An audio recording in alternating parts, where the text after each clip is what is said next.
Лесополоса раздора. Жители Садового товарищества «Прелесть», что в черте Ставрополя, обеспокоены судьбой массива площадью 6000 квадратных метров. Садоводы считают, участок незаконно продала председатель дачного общества. Деревья вырубили неизвестные, территория теперь идеальное место под застройку. Оценить ситуацию отправились представители Общероссийского народного фронта. С ними и наш корреспондент Лана Волкова.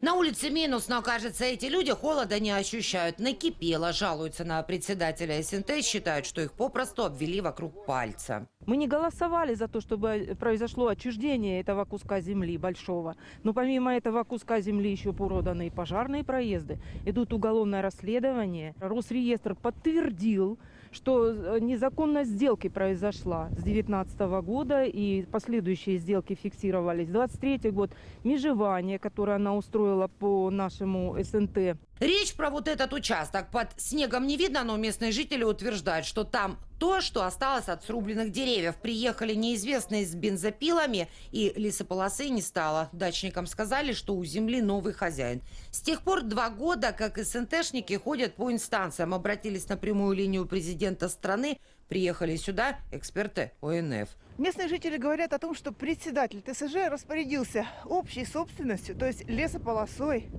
в своих меркантильных личных интересах, подделывая подписи, протоколы общих собраний, разделив лесополосу на участки, а это, извините, много миллионов рублей для обогащения конкретного человека за счет общей собственности.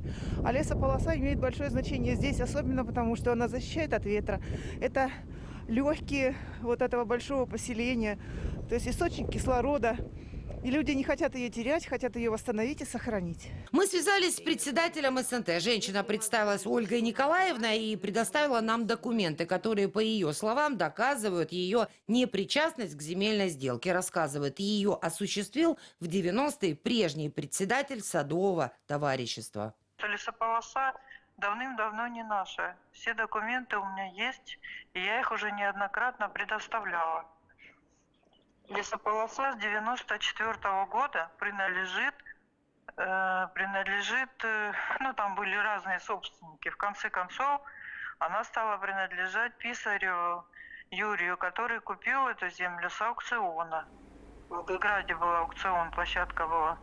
Ольга Николаевна, а что сейчас вот за ситуация складывается между вами, жильцами? Это что-то наподобие конфликта? Говорят, разбираются правоохранительные органы. Там жильцов 5 человек. 5 человек. А у нас в СНТ всего 420 участков. Вот эти 5 человек баламутят все. Инициативная группа жителей СНТ намерена и дальше претендовать на спорный земельный массив. Считают, он относится к имуществу общего пользования и принадлежал всем жителям Садового товарищества в равной степени. На сегодняшний день, по сути, не осталось нашей зоны общего пользования.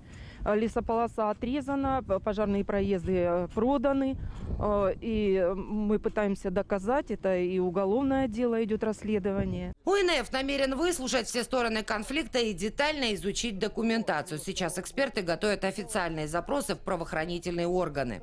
Если этим уже занимается, со слов жителей, управление внутренних дел, мы попросим прокуратуру края провести проверку законности действий председателя СНТ и запросить в правоохранительных органах, что уже было сделано. Потому что основное, с чем к нам обратились жители, это то, что они не имеют обратной связи. Прокуратура – это тот орган, который следит за защитой прав и интересов граждан, и она может посодействовать тому, чтобы правоохранительные органы уведомили граждан в установленном порядке о проводимых действиях и о перспективах. Вместе с экспертами Общероссийского народного фронта за ситуацией в СНТ «Прелесть» будет следить и наша съемочная группа. Лана Волкова, Дмитрий Скляров, Вести, Ставропольский край.